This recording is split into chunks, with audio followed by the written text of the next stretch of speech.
먼저 태필린 복음 구호 외치겠습니다. 시작. 내가 구원받아야 하고, 내가 헌신해야 하고, 내가 신앙계승해야 하고, 내가 복을 받아야 한다. 아멘, 아멘. 다시 한번 선포합니다. 내가 구원받아야 하고, 내가 헌신해야 하고, 내가 신앙계승해야 하고, 내가 복을 받아야 한다. 아멘, 아멘. 이 시간 태필린 복음 선포 기도문 함께 기도하겠습니다. 하나님 아버지, 태필린 복음을 선포할 때 하나님이 주시는 완전한 진리를 성령님을 통해 밝히 알게 하여 주시기를 원합니다. 하나님의 말씀이 내 입에 있게 하라는 말씀에 의지하여 이 시간 태필린 복음을 선포합니다. 사탄의 방해를 막아주시고 말씀으로 승리하게 하옵소서. 말씀을 선포하는 가운데 하나님의 음성을 듣게 하시고 성령의 임재를 체험하게 하시고 기쁨이 충만하게 하옵소서. 중도에 포기하지 않도록 지켜주시고 선포 중 잡념에 사로잡히지 않도록 지켜주옵소서.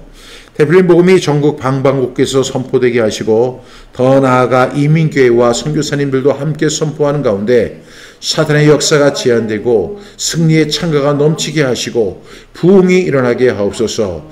예수님의 이름으로 기도합니다. 아멘. 오늘은 태필린 복음 구원의 말씀 챕터 5번 확신의 말씀에 대해서 함께 나누도록 하겠습니다. 오늘은 구원의 말씀 가운데 챕터 5번 확신의 말씀입니다.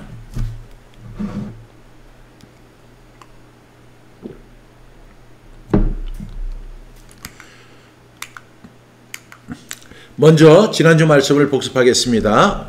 51번 예수님은 왜 죽어야만 했습니까? 시작.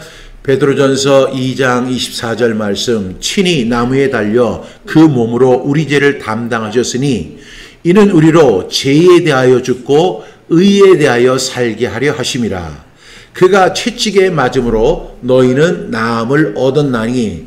베드로전서 2장 24절 말씀. 아멘, 아멘.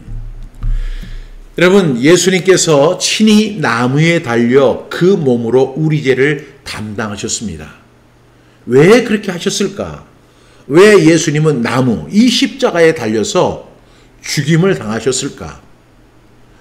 베드로 사도는 이렇게 고백합니다. 친히 나무에 달려 그 몸으로 우리 죄를 담당하셨다.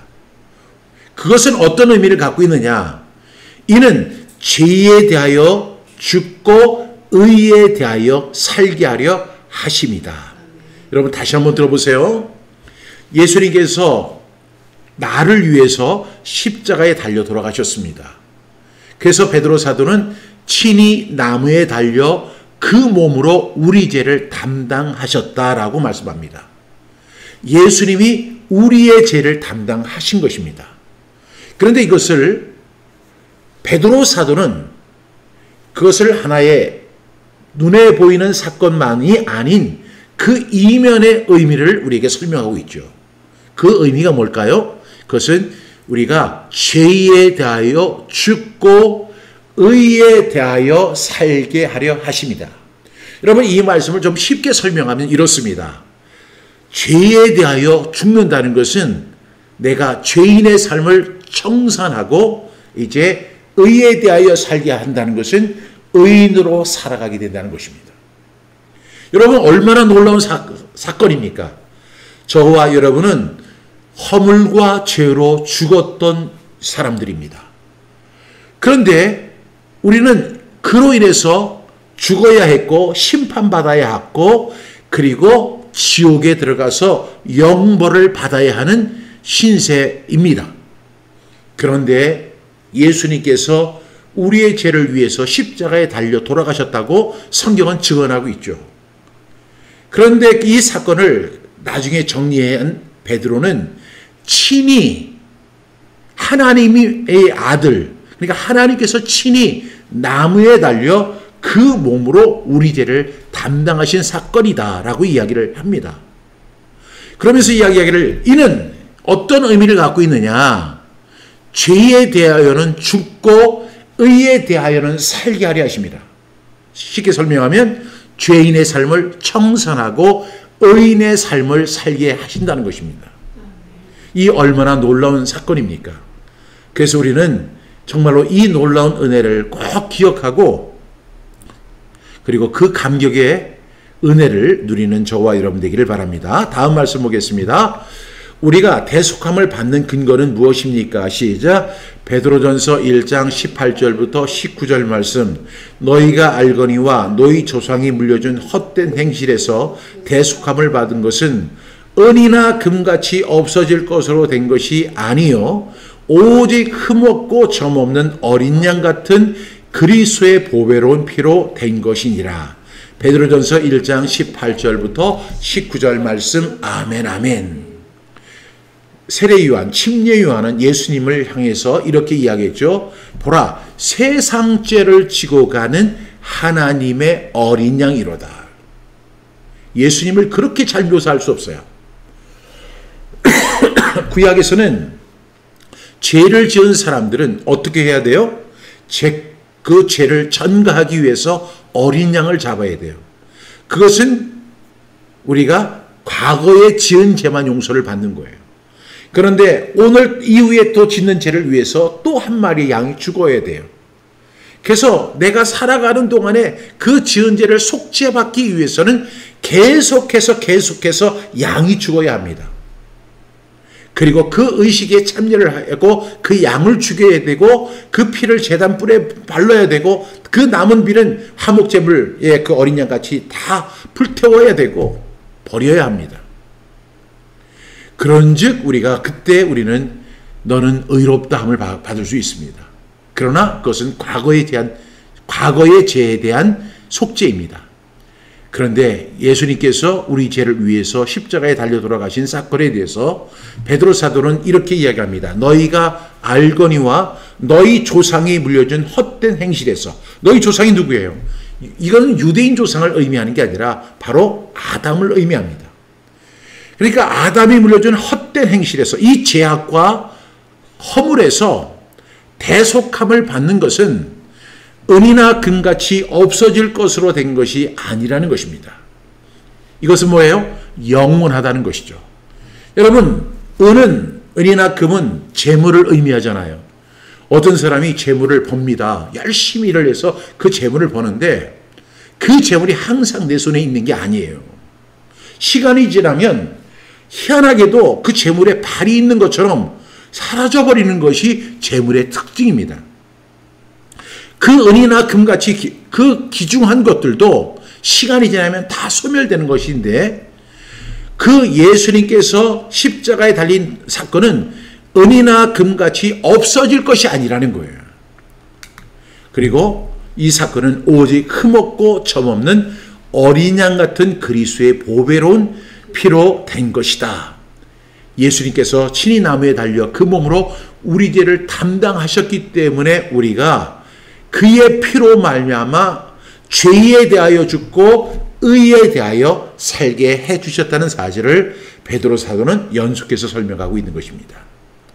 이것이 지난주의 말씀이었다면 이번 주 말씀은 확신의 말씀이 되겠습니다. 확신의 말씀 함께 봅니다. 선포합니다. 예수님을 영접하면 그러면 어떤 권세가 주어지나요? 시작. 요한복음 1장 12절 말씀. 영접하는 자 곧 그 이름을 믿는 자에게는 하나님의 자녀가 되는 권세를 주셨으니. 요한복음 1장 12절 말씀. 아멘 아멘. 여러분, 예수님께서 우리의 죄를 위해서 십자가에서 죽으셨습니다. 그것을 베드로 사도는 이것은 죄에 대하여 죽고 의에 대하여 살게 하려 하심이라고 이렇게 정의합니다. 이제 우리는 의인이 되었어요. 그런데 그 의인이 된 것으로 끝나는 것이 아니라는 거예요.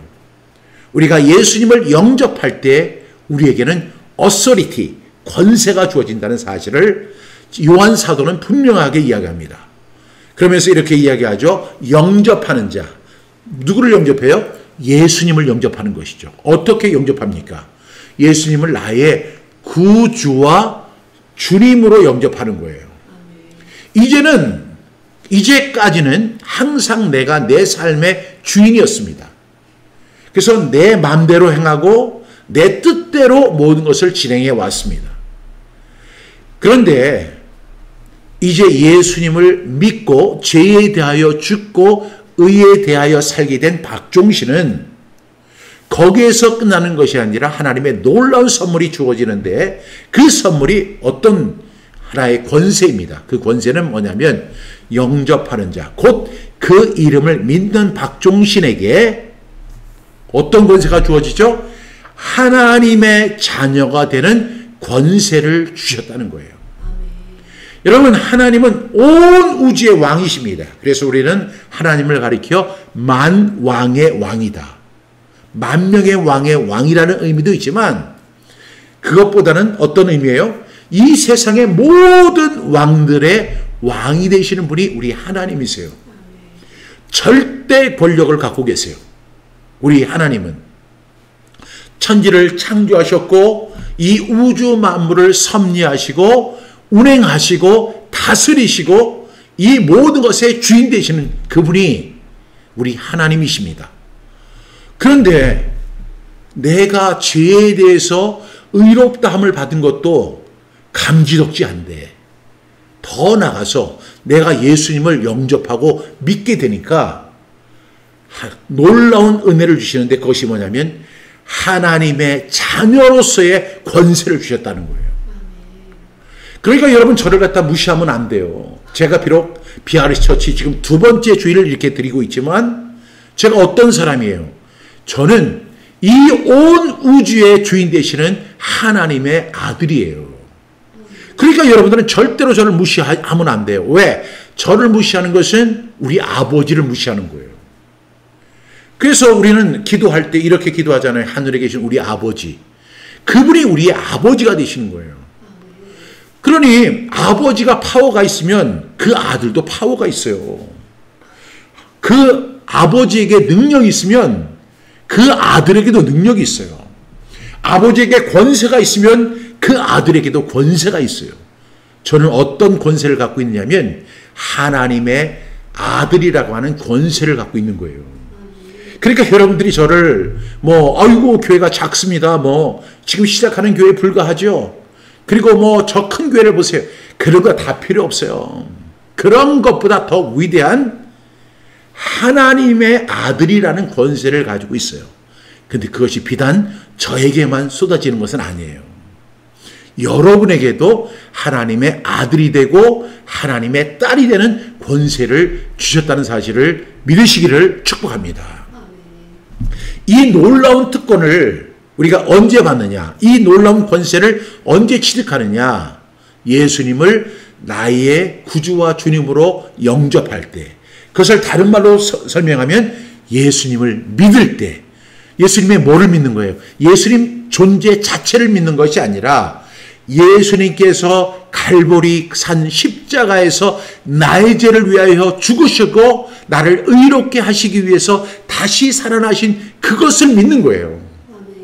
그것이 바로 그 확신이 있는 사람에게는 이제는 하나님의 자녀, 아들과 딸이 되는 권세를 가지고 있다는 사실을 여러분 믿으시기 바랍니다. 그래서 내가 지금 가진 거 없고 능력이 없는 것 같지만 아니에요. 나는 대단한 사람이에요. 왜? 하나님의 자녀예요. 세상 사람들은 하나님의 자녀의 권세를 알지 못해요. 그러나 그것을 잘 아는 악한 영이 있는데 그게 뭐냐면 사탄 권세입니다.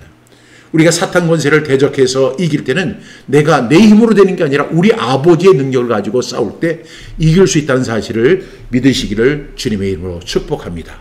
이렇게 우리가 예수님 영접하니까 이런 권세가 주어졌습니다. 두 번째 어떤 권세가 있냐면 예수님 영접하면 우리 죄의 문제가 해결됩니다. 시작. 시편 103편 12절 말씀. 동이 서에서 먼 것 같이 우리의 죄가를 우리에게서 멀리 옮기셨으며. 시편 103편 12절 말씀. 아멘 아멘. 이제 나는 하나님의 자녀예요. 하나님의 아들입니다. 여러분들도 하나님의 아들이고 하나님의 딸이 되었습니다. 이제 하나님과 나 사이에는 거리낌이 없어요. 왜? 항상 하나님과 우리 사이에는 뭐가 가운데 끼어 있죠? 죄가 있어서 하나님과의 모든 것이 단절이 된 상태예요.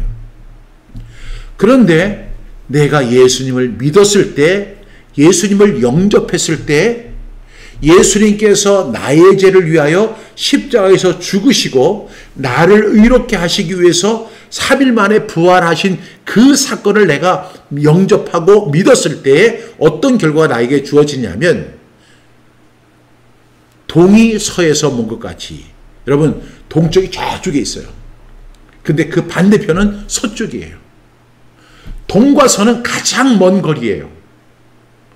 그런데 그 동이 서에서 먼 것 같이 우리의 죄가를 우리에게서 멀리 옮기셨다는 거예요. 여러분, 이 얼마나 큰 사죄의 은총입니까? 여러분, 내가 한 것 하나도 없어요. 그런데 내가 예수님 영접했어요.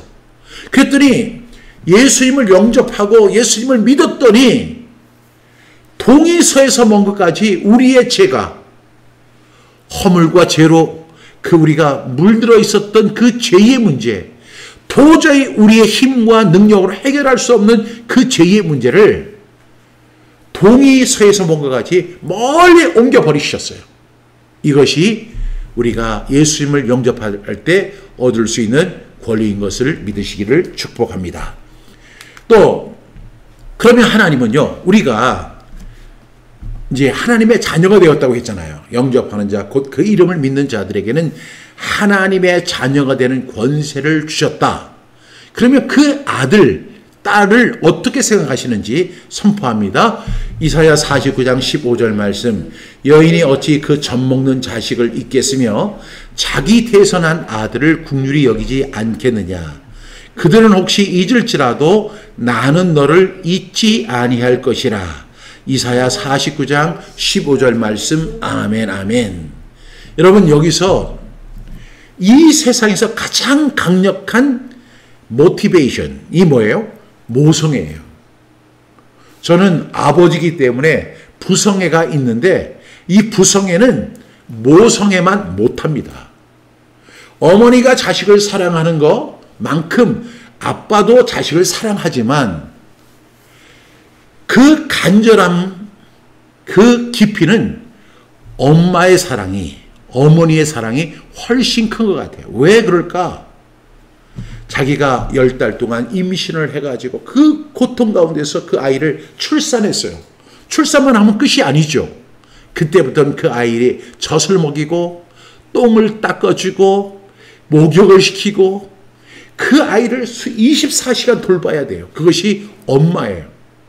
그러는 사이에 이 엄마와 그 자녀 사이에는 세상에서 가장 강력한 러브라인이 형성이 되죠. 그것이 바로 모성애예요. 그래서 성경도 그렇게 인정합니다. 여인이 어찌 그 젖먹는 자식을 잊겠느냐. 여러분, 자식이 큰 다음에도 사랑하지만 특히 그 자녀가 사랑스러울 때는 내가 그 아이의 젖을 먹일 때가 가장 사랑스럽다고 그래요. 그래서 그 아이의 젖을 먹이면서 그렇게 행복해 하잖아요. 젖 먹는 자식을 절대로 잊을 수 없다는 것입니다. 근데 요즘에는 이상한 사람들이 종종 있어요. 어떤 사람들이냐면 자기가 그 아이를 낳고 그냥 갖다 버리는 사람도 있어요. 그래서 성경은 또 이렇게 이야기하죠. 자기 태선한 아들을 긍휼히 여기지 않겠느냐, 이렇게 이야기한 다음에 그들은 혹시 잊을지라도, 그런 사람이 혹시 있어요. 자기 자식을 버리는 엄마들도 있어요. 여러분, 그것은 중요한 사실이 아니에요. 중요한 사실은 여인이 어찌 그 젖먹는 자식을 잊겠느냐, 잊지 못할 거라는 거예요.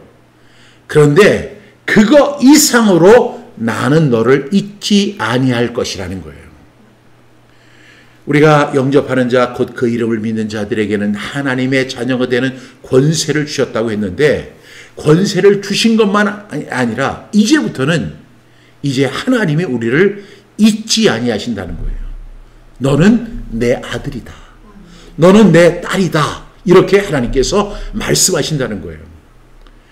세상 사람들은 자녀와 부모 사이가 갈라지고 깨어질 수 있지만 하나님은 어떠한 상황 속에서도 우리를 잊지 아니하시고 우리를 버리지 아니하시고 우리를 떠나지 아니하신다는 사실을 말씀하고 있는 것입니다. 하나님은 우리를 사랑하십니다. 그래서 독생자 예수님을 이 땅에 보내주셔서 그로 인해서 우리의 죄가를 담당하셨고 죄에 대하여 죽고 의에 대하여 살게 하셨습니다. 그런데 거기서 끝나는 것이 아니라 우리의 죄가를 동의서에서 본 것처럼 멀리 옮기셨을 뿐만 아니라 주님께서 나는 너를 잊지 아니할 것이다 라고 말씀하시는 거예요. 여러분, 이 말씀을 우리가 암송하고 선포할 때마다 꼭 기억해야 할 중요한 사실은 성경은 진리입니다. 그리고 성경이 그렇다고 하면 그런 것입니다. 우리의 말은 그렇다고 해도 아닐 수가 있고 아니라고 해도 그럴 수가 있지만 사람의 말은 못 믿잖아요. 요즘에 청문회나 아니면 국정조사나 이런 거 할 때 보면 다 거짓말 하잖아요. 저는 그렇게 한 적이 없습니다. 기억나지 않습니다. 자기가 뻔히 한 거 다 아는데 저는 기억나지 않습니다. 저는 그렇게 하지 않았습니다. 사람 말은 믿을 수가 없어요. 근데 그래서 사람의 말은 진리가 될 수 없는 거예요. 근데 하나님의 말씀은 진리거든요. 진리, 그리고 불변하고 풀은 마르고 꽃은 시들지만 하나님의 말씀은 영원하다고 이사야 선지자는 이야기하고 있잖아요. 하나님이 이렇게 말씀하시는 거예요. 나는 너를 잊지 않을 것이다. 이 말씀 붙들고 한 주간도 승리하는 저와 여러분 다 되기를 축복합니다. 다음 말씀 보겠습니다. 하나님이 보내신 자를 믿는 사람, 그럼 어떻게 됩니까? 시작. 요한복음 5장 24절 말씀. 내가 진실로 진실로 너희에게 이르노니 내 말을 듣고 또 나 보내신 이를 믿는 자는 영생을 얻었고 심판에 이르지 아니하나니 사망에서 생명으로 옮겼느니라. 요한복음 5장 24절 말씀. 아멘, 아멘. 여러분, 하나님이 보내신 자가 누구예요? 예수님이에요. 예수님께서 말씀하시는 거예요. 내가 진실로 진실로 너희에게 이르노니 내 말을 듣고 또 나 보내신 나를 보내신 분이 누구예요? 하나님이시죠. 를 믿는 자는 무엇을 얻었고? 영생을 얻었고요. 여러분, 여기서 중요한 사실이 뭐냐면 얻을 것이고 라고 하는 미래형이 아니라 얻었고라고 하는 과거형으로 쓰였다는 거예요. 내가 그 하나님을 믿고 예수님을 믿고 영접했는데 그 순간에 앞으로 영생을 얻을 것이고 아니고 이미 그 순간에 영생을 얻었다는 거예요. 그리고 심판에 이르지 아니한다. 그러면서 사망에서 생명으로 옮겼느니라. 여기 역시 뭐예요? 과거형이에요. 내가 예수님을 그리고 하나님을 믿는 그 순간 영생을 얻었다. 생명을 얻게 된다는 것입니다. 이거 여러분, 이게 참 놀라운 사실이에요. 예수님께서 친히 하신 말씀이죠. 그리고 예수님이 중요한 말씀을 하실 때는 항상 어떻게 하신다고 했죠? 내가 진실로 진실로 너희에게 이른다. 헬라어로 이야기하면 아멘, 아멘이에요. 우리가 대표님 복음을 선포할 때 그 말씀이 참으로 진리입니다. 정말로 그렇습니다. 하는 의미에서 우리가 아멘, 아멘을 선포하잖아요. 예수님도 그렇게 선포하셨습니다. 내가 진실로 진실로 너희에게 선포한다. 내 말을 듣고 또 나 보내신 하나님을 믿는 그 사람에게는 그 순간 영생을 얻었다. 우리는 원래 사망이 우리의 길이었어요. 근데 영생을 얻었다는 거예요. 그리고 심판에 이르지 아니하고 사망에서 생명으로 옮겨진 바 된 거예요. 여러분, 도저히 이해할 수 없는 사건이에요. 여러분들이 이 말씀에 대한 확신을 갖지 못하는 이유가 인간의 측면에서 이 일을 바라보기 때문에 이해할 수 없는 거예요. 인간적 측면에서 어떻게 내가 그 예수님을 영접했는데 그 순간에 이렇게 상황이 완전히 종료되고 해결이 되고 그리고 그렇게 신분이 바뀌어지는 역사가 있을까? 우리는 그렇게 생각하죠. 그러나 하나님은 그렇게 하시는 분입니다. 내가 예수 그리스도를 나의 구주와 주님으로 영접하고 하나님을 나의 아버지로 모시는 그 사람은 그 순간 어떤 놀라운 영적인 세계가 펼쳐지냐면 영생이 나에게 주어집니다. 그리고 내가 사망의 길에서 생명으로 옮겨지는 놀라운 일이 순간적으로 일어난다는 것입니다. 이것을 믿으셔야 됩니다. 확신하셔야 돼요. 왜? 굉장히 중요한 메시지예요. 예수님도 이 말씀을 하실 때 이 말씀을 가볍게 여기지 말라는 측면에서 내가 진실로 진실로 너희에게 말한다라고 말씀하셨기 때문입니다. 이 말씀 다 암송하시죠? 이 말씀 암송하며 하나님이 보내신 자를 믿는 사람은 이러한 결과를 얻는다는 사실을 꼭 기억하고 감사하는 저와 여러분 되기를 바랍니다. 더 나아가서 하나님은 죄에 대해서 어떻게 선언하십니까? 시작.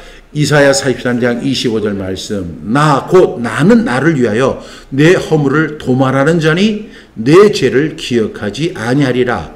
이사야 43장 25절 말씀. 아멘 아멘. 나 누구예요? 하나님. 곧 나는 나를 위하여. 굉장히 어렵습니다. 특히 우리가 이 말씀을 암송할 때 이 참 어려운 말이에요. 나, 곧 나는 나를 위하여. 이 말을 이사야 선지자는 나중에 이렇게 이야기합니다. 여호와의 명예를 위하여. 이렇게 이야기합니다. 여호와의 명예를 위하여. 하나님의 명예를 걸고 말씀을 하시는 말씀입니다. 나, 곧 나는 나를 위하여 내 허물을 도말하는 자니. 이 도말이라는 말이 무슨 뜻이에요? 지워버린다는 것입니다. 지워버린다는 거예요. 그리고 하나님께서 내 죄를 기억하지 아니하리라. 여러분, 우리는 하나님 앞에 우리가 기도할 때 이렇게 이야기하잖아요. 천지 무소부지하시고 전지전능하시다. 하나님은 어디에도 계시고 전지 모든 것을 알고 계시고 전능하시다. 모든 일을 행하실 수 있다. 그러니까 하나님의 능력은 전지한 능력이에요. 모든 것을 알고 계시는 거예요. 알파와 오메가까지 다 알고 계시는 분이에요. 그런 하나님이 이렇게 말씀하십니다. 내가 너에 대해서 나 곧 나는 나를 위하여 내 허물을 도말하겠다. 그것을 지워버리겠다. 그래서 네가 지었던 모든 죄, 네가 어렸을 때부터 태어날 때부터 죽을 때까지 모든 죄를 내가 도말해버렸다. 기억하지 아니하겠다라고 말씀하시는 거예요. 여러분, 우리가 하나님을 믿고 예수님께서 나의 죄를 위하여 십자가에 달려 죽으셨다가 그 부활하신 그 사건을 믿고 예수 그리스도를 나의 구주와 주님으로 영접했을 뿐인데 결과는 너무너무 좋은 거예요. 어떤 결과가 주어진다고요? 하나님이 나, 곧 나는 나를 위하여 내 허물을 도말하겠다. 하나님의 명예를 걸고 네 죄를 다 지워버리겠다는 거예요. 그리고 내 죄를 기억하지 아니하리라. 여러분, 사람들은요, 우리가 내가 너 다 용서할게 이렇게 말을 하잖아요. 그러나 정말 그럴 수도 있지만 안 그럴 수도 있어요. 그 증거가 뭐냐면 이 사람이 한번 잘못했을 때 내가 이번에 너 용서한다. 다시는 그러지 마. 그랬는데 이 아이가 똑같은 잘못을 또 저질렀어요. 그러면 너 지난번에도 그러더니 이번에도 그래? 이것은 뭐예요? 지난 과오를 사실은 용서하지 않았다는 거예요. 기억하고 있다는 거예요. 용서라고 하는 단어가 무슨 뜻이죠? forget, 잊어버린다는 뜻입니다. 내가 너를 용서한다. 그러면 그것을 잊어버리는 거예요. 하나님은 지금 우리의 죄를 도말하십니다. 기억하지 않겠다고 선포하십니다. 그러면 하나님은 그 죄를 기억하지 않으세요. 그래서 내 자신을 이렇게 돌아볼 때는 나는 여전히 죄인이고 여전히 죄를 짓고 살아가지만 내가 태어나서부터 죽을 때까지 내가 예수님 영접했더니 예수님을 나의 구주와 주님으로 영접했더니 예수님을 믿었더니 어떤 결과가 주어졌냐면 내가 태어날 때부터 죽은 모든 죄를 하나님이 다 도말해 버리셨다는 거예요. 그리고 그 죄를 기억하지 아니하신다는 거예요. 그래서 내가 하나님 앞에 섰을 때 너는 죄가 하나도 없구나. 네 죄의 문제는 하나도 없이 다 해결이 됐구나. 너 천국 가라. 이렇게 선포된다는 놀라운 사실을 여러분 꼭 믿으시기를 축복합니다. 그런데 이 사실에 대해서 성경에 수많은 선지자들이 있었죠. 그 선지자들도 이것을 동일하게 고백합니다. 선지자들은 예수님의 이름을 힘입어 어떻게 됐다고 했습니까? 시작. 사도행전 10장 43절 말씀. 그에 대하여 모든 선지자도 증언하되 그를 믿는 사람들이 다 그의 이름을 힘입어 제사함을 받는다 하였느니라. 사도행전 10장 43절 말씀. 아멘, 아멘. 여러분, 이 말씀이 무슨 말씀이에요? 여러분, 이 사실에 대해서 하나님께서 나는 내 죄를 곧 나는 나를 위하여 내 허물을 도말했다. 그래서 내 죄를 기억하지 아니하겠다라고 하나님 선포하셨습니다. 이 사건을 성경은 이렇게 이야기한 다음에 사도행전에서 이렇게 이야기합니다. 그에 대하여 모든 선지자도 증언하되 그가 누구예요? 예수님. 그러니까 성경은 이 구약 성경에 예수님이 나와야 안 나와요? 많은 사람들이 거기 예수님 안 나오는데요. 그런데 구약 성경 자체가 뭐냐면 오실 예수님에 대한 기록이에요.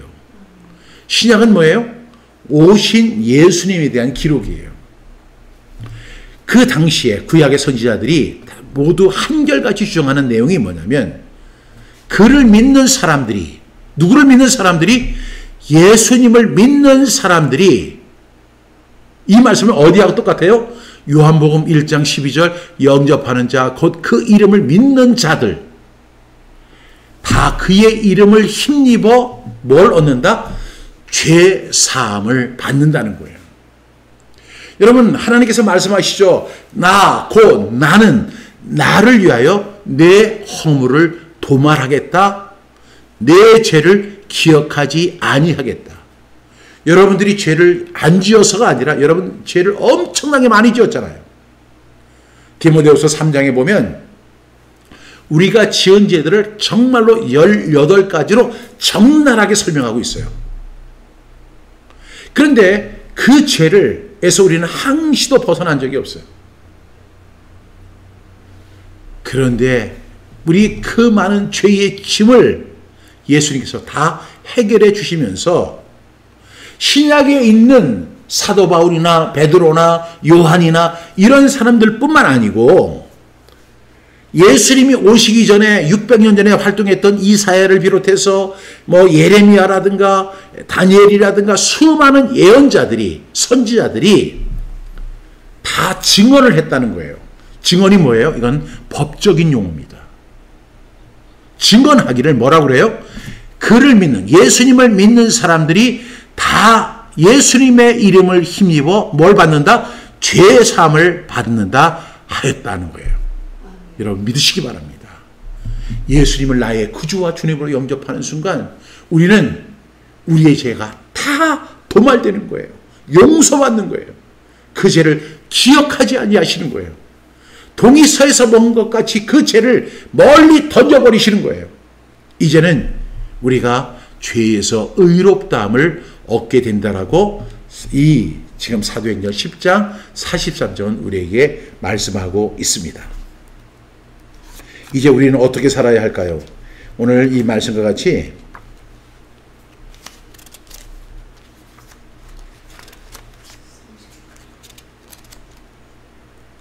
오늘 59번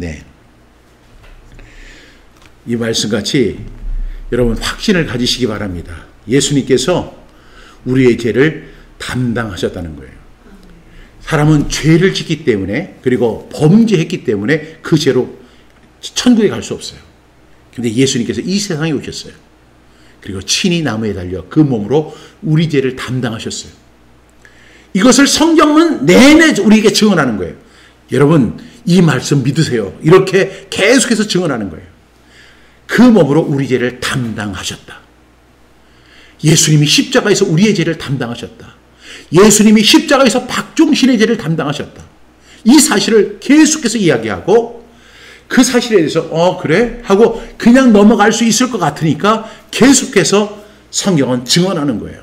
그에 대하여 모든 선지자도 증언하는데 구약의 선지자들도 증언하기를 그를 믿는 사람들이 다 그의 이름을 힘입어 뭘 받는다고요? 죄사함 받는다. 여러분, 이 죄사함을 받는 것이 바로 구원인 것입니다. 이 사실을 믿고 여러분 이 말씀을 암송하고 묵상하고 이 말씀을 마음에 새기면서 나의 모든 죄를 해결하신 주님을 바라보는 저와 여러분 다 되기를 주님의 이름으로 축복합니다.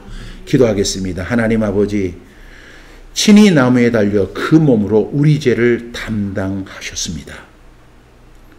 그래서 우리는 죄인이었는데 예수님이 나의 죄, 내가 태어나면서부터 지은 그리고 죽을 때까지 지을 모든 죄를 다 지시고 십자가에서 죽으셨습니다. 그것은 바로 내 죄가 소멸되는 순간입니다. 내가 그 예수님 영접했더니 나를 하나님의 자녀로 삼아 주셨습니다. 그리고 사망에서 생명으로 옮겨 주셨습니다. 그리고 죄 사함을 얻게 해 주셨습니다. 이제는 하나님의 아들로서 하나님의 딸로서 살아갈 수 있게 해 주셨습니다. 그 은혜가 너무 감사합니다. 이것이 복음입니다. 이 사실만 우리가 기억하며 살아갈 수 있도록 도와주시옵소서. 그리고 이 복음의 빛을 모르는 아직도 수많은 사람들이 자기의 행위로, 노력으로, 의로운 결단으로 하나님 앞에 나아가려고 하지만 그것은 도저히 해결될 수 없는 문제이고 이제 예수님의 피, 그것만이 우리를 속죄한다는 사실을 알게 해 주시옵소서. 오늘 주신 말씀 기억하며 그 은혜에 감사하는 우리 모두 되기를 소망하며 예수님의 이름으로 기도드렸습니다. 아멘.